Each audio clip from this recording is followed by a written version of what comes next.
బహిరంతశ్చ భూతానాం అచరం చరమేవ చ సూక్ష్మత్వాతదవిజ్ఞేయం దూరస్థం చాంతికే చ తత్.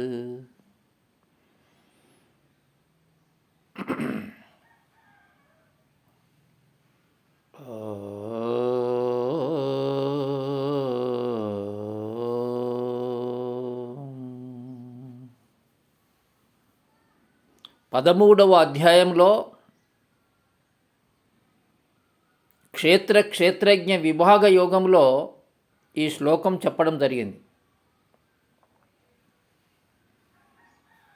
అనగా బహిరంతశ్చ భూతానాం, సమస్తమైనటువంటి ప్రాణుల వెలుపల ప్రాణుల లోపల కూడా పరమాత్మ ఉంటున్నాడు, ఆత్మ ఉంటున్నది అని దాని యొక్క అర్థం. మరి ఈ బయట లోపల ఉన్నటువంటి ఆత్మను, ఈ పరమాత్మను ఎవడు తెలుసుకుంటున్నాడయా అని అంటే,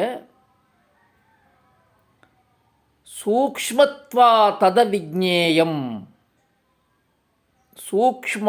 సూక్ష్మమైనటువంటిది కాబట్టి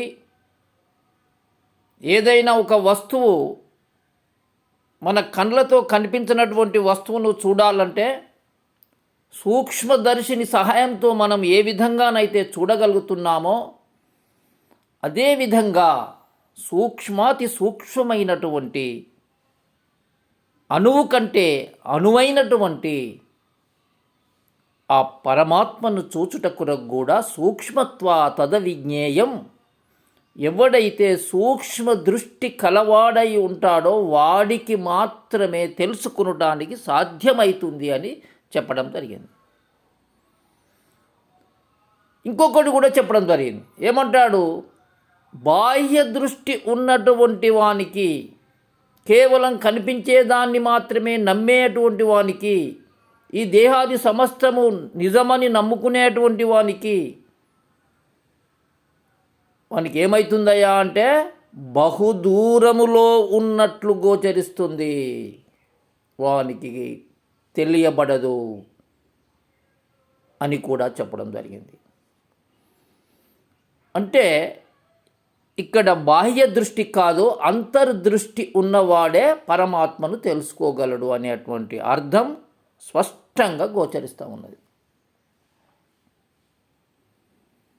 కాబట్టి భగవద్గీతలోని 11వ అధ్యాయంలో కూడా విశ్వరూప సందర్శన యోగంలో ఒక అద్భుతమైనటువంటి విషయాన్ని శ్రీకృష్ణ పరమాత్మ తెలియజేయడం జరిగింది. అదేంటంటాయా అంటే, ఒక్కసారి నీ యొక్క విశ్వరూపాన్ని చూస్తే బాగుండు అని అభిప్రాయపడ్డాడు అర్జునుడు. అంటే అప్పుడు కృష్ణ పరమాత్మ ఏమన్నాడు? నా విశ్వరూపాన్ని నువ్వు చూస్తావు, నేను చూపిస్తా, కానీ ఆ విశ్వరూపాన్ని చూడాలంటే నీ మాంసమయమైన కన్నులతో అది సాధ్యము కాదు అని చెప్పడం జరిగింది. మాంసమయమైన కన్నులతో అది సాధ్యమయ్యే పని కాదు.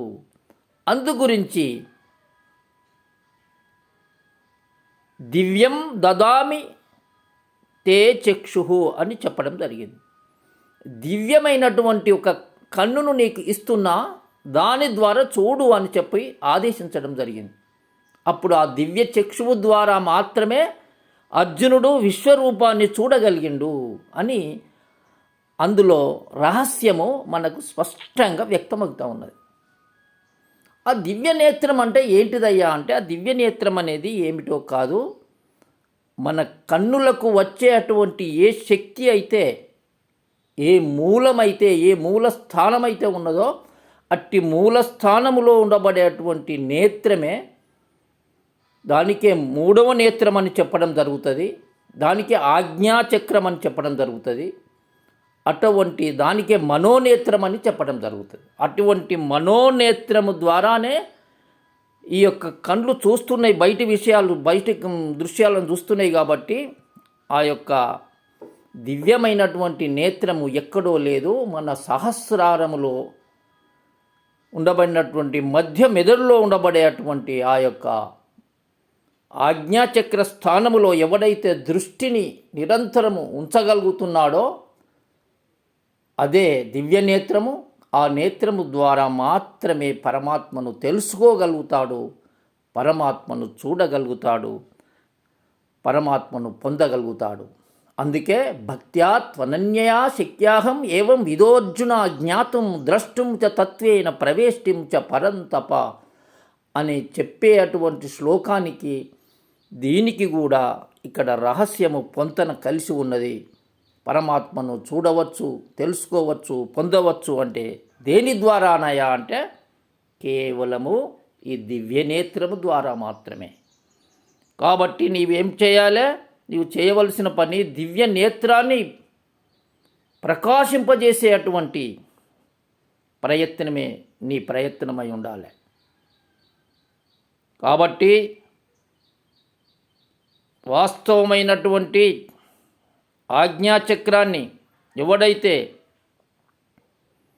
నిరంతరము దృష్టి పెట్టి దాని యొక్క యాక్టివేషన్ గురించి ప్రయత్నం చేస్తాడో అటువంటి వాడు మాత్రమే ఈ యొక్క అద్భుతమైనటువంటి సర్వశక్తి సంపన్నమైనటువంటి ఆ పరమాత్మను తెలుసుకోగలుగుతున్నాడు, పరమాత్మను పొందగలుగుతున్నాడు. ఇది యథార్థము, సత్యం. ఓం తత్సత్.